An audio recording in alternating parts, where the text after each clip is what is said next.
Hey folks, it's Nate. Thanks for joining me at the art table again today. And I am joined today by a close friend of mine, B.E. Bogdon, who is premiering her first book today. That's right. This is the first chance you have to go out and get it. It is called Exodus Team. And I'd like to welcome B to the channel. Hi, B. How you doing? I'm doing great. I am so excited to be here. Thank you for having me. It's such a blessing to be able to interview with somebody I know. So this is really great for me. Thank you. Yeah. Well, thanks for being here. I'm taking some time out of your evening. Before we get too deep into it, you shared a trailer with me, and I think we would start with that. Perfect. If you're all right with that. Mhm. And there we go.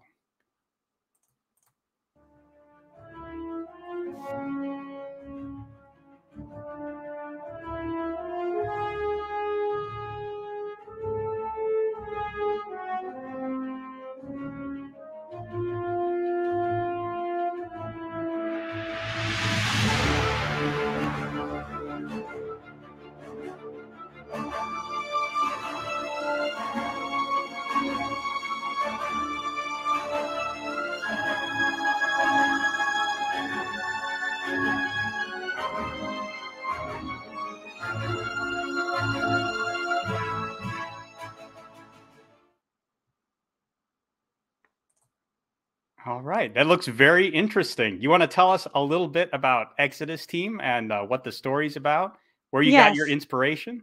Oh, sure. First of all, Exodus Team New Roads is the first book in the Exodus Team series. And it is a character driven series that is a Christian thriller suspense genre.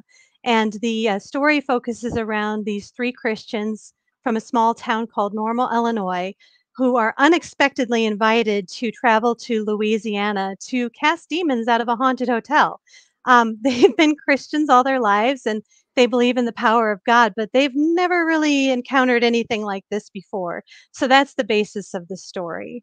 And I wanted to tell a story that spoke to the fact that the normal Christian life is a life of power and love. There's a lot of supernatural thrillers and storylines out there today, but not a lot of them point us toward Jesus Christ. And I really wanted to focus on that side of the story. Even though, stuff's going on that's dark or scary, we always have that hope in God. And I wanted to bring that back to also, the basis of our faith is we believe that Jesus Christ is the Son of God. He came, he died, he rose from the dead for us. So that power and love is the basis of our faith. And I just wanted to encourage our Christians and fellow believers by writing this story to just remind them that's where we live, guys. We have that power and love of God inside of us every day. Hmm. Okay, great. Um, so you have a very interesting setup for your first outing. Where did you get the idea for a haunted hotel? Actually, it started out as when I was little, I did a lot of skits with my family. My brothers, my sisters, and my brother, I would use them as actors. And so I decided one time we had a house across the street that the fire department they did a controlled burn on, and it looked really creepy. So I Yeah. decided I was going to do a story about a haunted house, and then these Christians come over and they're going to cast out demons. They're going to face this. Well, the movie never got made. But the characters were so great. I knew that I needed to give them something more to do, and that's where Exodus Team came from. Okay. Okay. So a story that's been with you for a long time, it sounds like. Yeah, I I work full time, so I just can write in the snatches of times that I have, and so it's been a long haul to. It's not the only thing I write, but I've been really focusing on this series. I don't know if you've seen my website, but I'm actually kind of dabbling in book 2 already as well.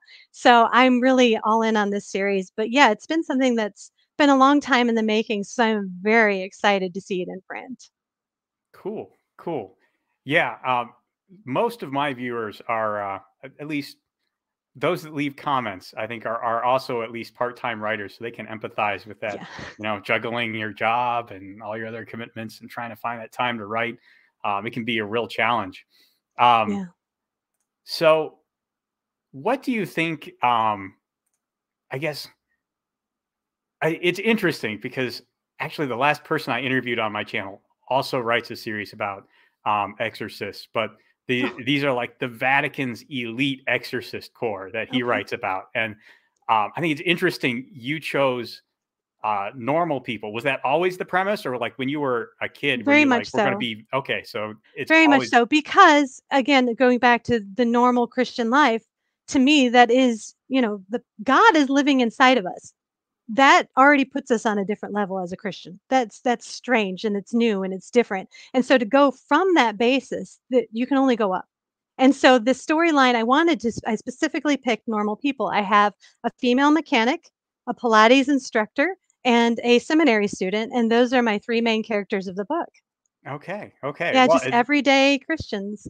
yeah, a very broad variety of occupations too.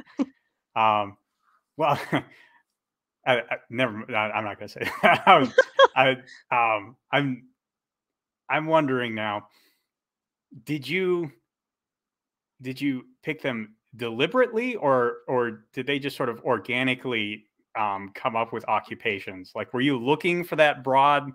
swath of humanity, or No, I personally, I've always wanted to be a mechanic. I actually looked into taking classes and they told me I had to work on my own car during the class. And I'm like, I'm not driving that after I work on it. I don't trust me. Are you kidding me? And so that was the end of my mechanic career. My mom's dad was a car salesman. So we've always been interested in cars in my family. But the Pilates instructor, it just came out of her name's Amy. So Madge Newhouse is the female mechanic. Amy Cole is her best friend. She's the Pilates instructor. And then Kevin Cole's her little brother. He's in seminary right now. So Amy, being a Pilates instructor, it mainly came from what I saw her looking like.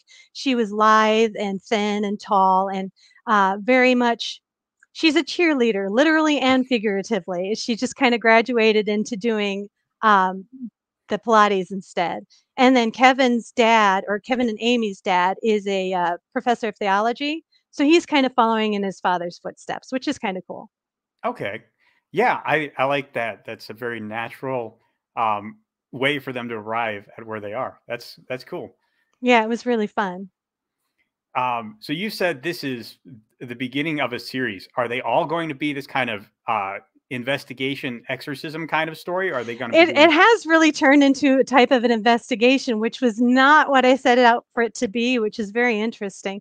But yes, it's a character driven story, so it's more about the people that are in this journey more than the destination, but at the same time, it's going to continue to have the similar theme of, like the next book I'm based on, they're going to a forest in Michigan. It's called Devil's Corner, and there they have to face something new. But it's the same premise where the Lord is asking them to go somewhere and help someone. And Mhm. the general idea of that was that they thought they were just going to pray over a building, where it became so much more that they are now talking to this businessman. They're impacting the community because, a hotel brings in jobs. So that I Mhm. think that part of it, as it grew, was really cool for me to learn too. So I am just always so excited to be the first one to know the whole story. So can I guess then that you're what they call a pantser? You just sort of follow the story where it leads you, or do you sit down and do you outline like extensively before you start writing? Probably more of a pantser, but I have, because this is a series, I've had to do a little bit more due diligence Hmm. and make sure that I'm connecting the dots. And I'm lucky to have beta readers. My family helps me as well, and they'll be like, "Hey, this guy on page 3, he just kind of dropped off the earth. Where did he go?" Right. Yeah. Well, he didn't have a name, so bye. No, Right. I'm familiar with that sensation yeah, as well. the lost character. We should write a whole book called The Lost Characters and just Right. take all the characters that we've accidentally dropped and stuff them in a book. There you go. There you go. That could be interesting. Well, sometimes those lost characters come back in ways you didn't expect. I wrote a train story where I just introduced the conductor offhandedly in the Mm. first chapter, and then by the end of the story, he was the villain. So I was like, That's amazing. yeah, Isn't it fun? Isn't it fun yeah, to learn? It's just so exciting to write. yeah. Well, and It's. sorry, Sorry, go go ahead. ahead. No. Well, and going back to what you were saying earlier about taking those snatches of time to write, I heard you say that you do the same thing. I actually take notebooks with me wherever I'm going, and Hmm. if I know I'll have downtime, and especially if it's somewhere that can be a quiet place, I'll write when I can. And I heard you say you did the same thing. I do. Yeah. Yeah. I do that a lot. And it's, Yeah. for me, it's important because I spend a lot of time when I'm at work, because I work a lot with my hands, problem solving. And so, yeah, so like while my hands are doing one thing, my brain is going, okay. And like that's how I realized the conductor was the bad guy. And it might even have been a subconscious thing I was thinking about beforehand, because his Yeah. initial description was kind of unpleasant. Like, he had an over wide Oh, smile, and he was just kind of, he put people a little on edge, didn't have there a were good. tells. We Yeah, could there were tell. tells, but I just scribbled all that down to make him distinct from the main characters, who are all introduced as being pleasant, personable people for the most part. And it's just like, as I was working on the problem solving, I'm like, okay, who is messing with the train? The conductor was just a natural person to occur to me, because he was Yeah. already, and that kind of problem solving, when you have that thunderbolt moment, you really want to get it down as soon as possible. Yes, yes, very So, much so. I remember tearing off a corner of a newspaper and writing along all the margins as little as I could, because that's the only paper I had in the car. I was sitting outside of work one day, and it's just stuff like that. That's, oh, this is so good. I have to write it right now. I'm not going to remember it this way mhm, tomorrow. And I yeah. think that's another thing for us as writers to remember is even if it's something that is not amazing the first time you write it down. Mhm. It's worth Yeah. you then have something to go back to, because if you write nothing, it's gone. Yeah. Yeah. Yeah, it's just gone. You think you'll remember it and you won't. Yeah. No, I was, doing the dishes the other day and I had a really good idea. It's gone. Right. Yeah. By the time you get your hands out and dried and over to the notebook, what was I thinking about? Right, right. I knew I had an idea, just don't know what it was. Right. Right. Okay. That's cool. So do you have like a list of ideas already for different kinds of things your characters might investigate? Or do you like N go on the internet and look up urban legends, or what's your approach there? well, I don't wanna say that I spend a lot of time looking up urban legends or anything like that, but I have a very broad knowledge of that kind of stuff. And I just think it's because being interested in the supernatural in general, even from a Christian perspective, you pay attention to those kind of things. You're like, Hmm. well, there's a haunted hotel. I don't want to stay there. Right. Yeah. Like, we're going to have to take care of stuff. And I wanted to sleep, you know? I didn't Right. want to have to Right. cast out spirits in the middle of the night. I just wanted to take a nice hot shower. So there's just, on TV, news, radio, you see all these stories, and it's just always been something I paid attention to. And we had Bible studies too growing up that kids would come and they'd actually tell us their stories. And that's another one of the reasons that I wanted to write a book like this is to tell people, look, this stuff is real. And it used to be a taboo to even talk about it.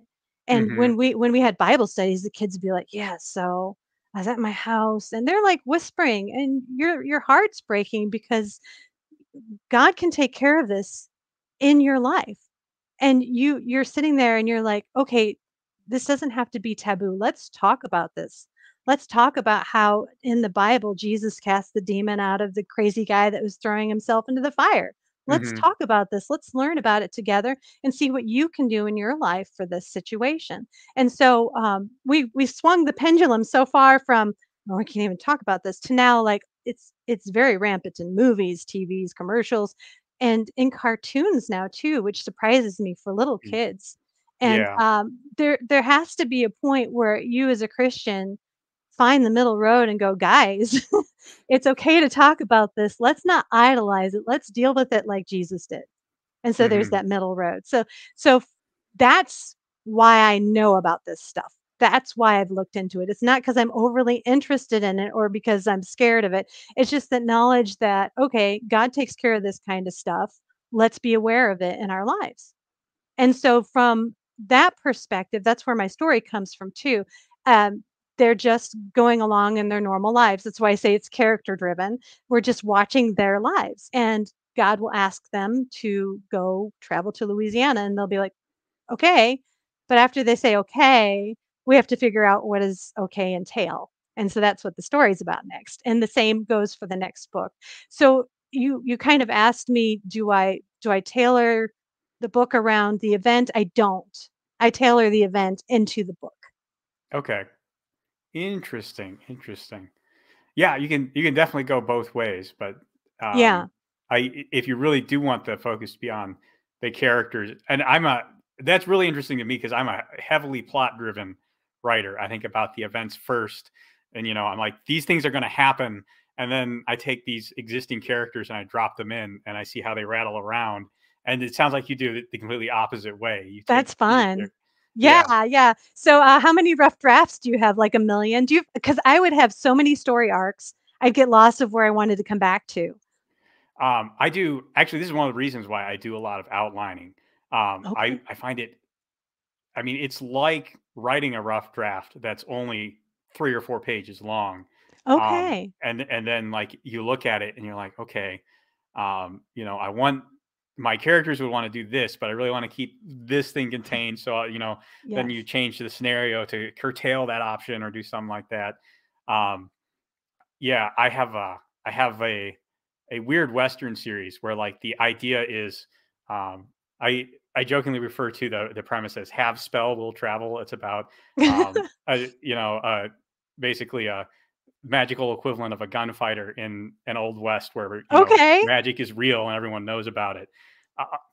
And the premise is that every story will be in a different place, and he's just going to show up with just enough stuff to get him 2/3 of the way through the job, and then he has to improvise the last part of it as the story goes along. So he's a Western spiritual MacGyver.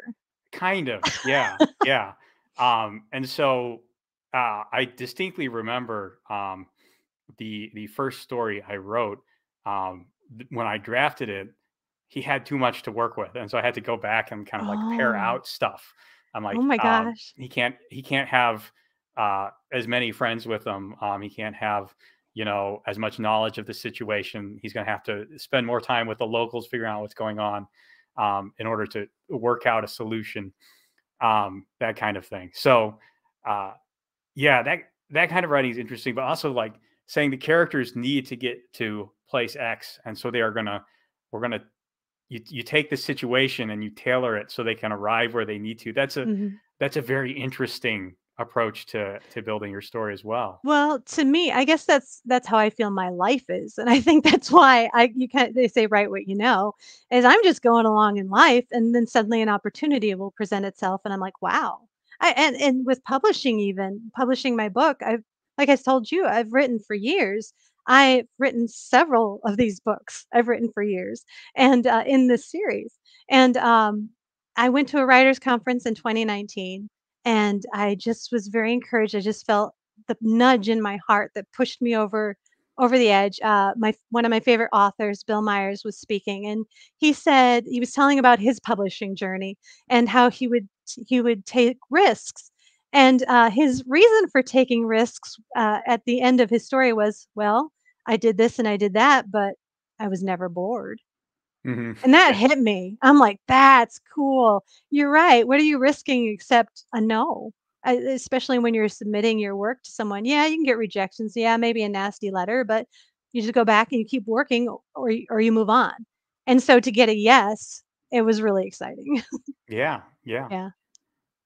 Okay.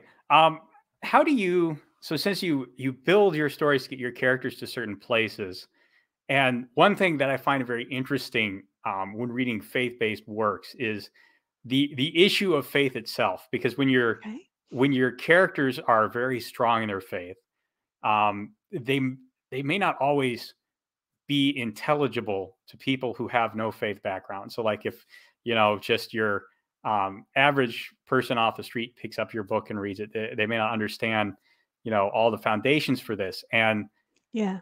I know that some people who write these kind of books, I forget the name of the author, but I read a series of books about an adoptive family, 7 kids from the foster system who just aged out and kind of lived together as a family. And at the beginning of the series, one of them had just converted to Christ, and like through the series, she persuades the others to move over. And that sounds like that's a very interesting way to examine the growth of faith, but it sounds like not something you could do in your series. So, what is your approach to examining faith? Is it outside characters? Is there going to be a crisis of faith moment? Did you even have a particular method in mind, I or didn't. I didn't have a method in mind, but what I did have was this businessman that came to hire someone because he just needed the hotel cleared out so he could get it running. hmm, So he's a non-Christian character, and so he's hired several people. He'll go down the list of the people he did hire to come and try to clean out this building before he ran into Kevin in the airport on by chance. And Kevin said, "Yeah, go to Normal, go to the barn, and talk to my friend Madge. She's got a really unique spiritual gift." Of course, Kevin's 19, and he forgot to tell Madge this guy was coming. So that's how we open the book. Um, but yeah, I was thinking about it today because it is very hard to take. I've been a Christian for a very long time. And so these principles to me have been built throughout my life, throughout my learning, throughout my understanding of the gospel. And to distill it down to just a few lines that make sense to a non believer, it was it was challenging but amazing too, because I believe that the gospel is beautiful because it can be told in simplicity. For God so loved the world, he gave his only son. I think that's beautiful and simple. And yes, I do have the non believing character, but this I did really tailor this for Christians because they are basing it on the scriptures, they're basing it on what they know about God, and they're coming at it from, well, yeah, this is how we do it, and then explaining it to him. So there's not a lot of deep theological background to it, but at the same time, they're people. Madge has a little bit of a short temper, and she gets frustrated a little bit easily. She says yes to the Lord to go on this trip, and immediately freaks out because she doesn't know what that means. And so she's thinking it through, and there's this beautiful moment that Madge doesn't have any family. Her grandmother has passed away, and the Coles have really become her family. So Mrs. Cole and she are talking, and there's this beautiful moment that they're standing in the kitchen at the lake house together. They've gone on vacation, and this is right before the trip. And she turns to her and she says, basically, there are things that you just can't reason out. There are things that you have to go to God with and let him teach you in your heart, is basically how she says it. And it's just such a wonderful moment because I get in my own head. And you just get all this stuff swirling and swirling inside. And soon you're like, okay, this is impossible. But we serve a God with whom nothing is possible. And this is taking the lid off of that. And I think that that moment for me did that. It was so cool. all right, all right. What do you think this story does that is different from other stories in the same vein? Like you said, we hear a whole lot about ghosts and the supernatural in our culture today, and I know you've said it's about um, finding the spiritual power and authority that we have as Christians. But do you think this does it in a unique way? I've heard of other books like this. So what would you say sets this apart? Um, to be honest, I would have to say that I love books that are familiar to me. So I don't mind if you tell me Pride and Prejudice 80 different ways. You could tell me in a Western, you could tell me with swords, you could tell me on a submarine, and I'd be really happy with it. Mm, So I'm not saying I'm breaking a mold here, but I am presenting it uniquely. I've got unique characters, I've got unique situations, I've got unique points of view. It's nothing that's groundbreakingly new, but it's something that's exciting. And I hope that my readers enjoy it as well because I enjoyed the story, which is why I wanted to share it. okay, that's entirely fair. I know that there are genres of I wish I story. could say I was like breaking a mold. Yeah, well, I've picked up, books or comics and started reading them. Like, I've seen this story a dozen times before, but I could go for a couple more pages. Pretty soon, you're done. It's Yeah, yeah, yeah. but I do believe that from a perspective of, like, paranormal investigation, this is way different. Okay, They're gonna be so like, "What?" So there's an actual line they say, we're using paranormal and they say we're using a paranormal investigation gear to spread the gospel of Jesus Christ. Hmm. Like, how does that work? And they're just kind of looking at each other in that moment. So it is unique, but it's not groundbreaking. Okay. No, that's entirely fair. Um, is there anything you would say to pitch the audience your book in a sentence or two? To Like, just to distill the theme of the book, or why you should read it? why they should read it. Why you should read it. I'm a reader myself, and I love stories that encourage and entertain me. So I always want to give that back to my readers. I think it's something, especially for Christians, that will encourage you in your faith. It will uplift you. And this is also something that's very entertaining. I know I'm the author and I probably shouldn't say it, but I am going to. There are parts that are in the book that I come across that every time I laugh.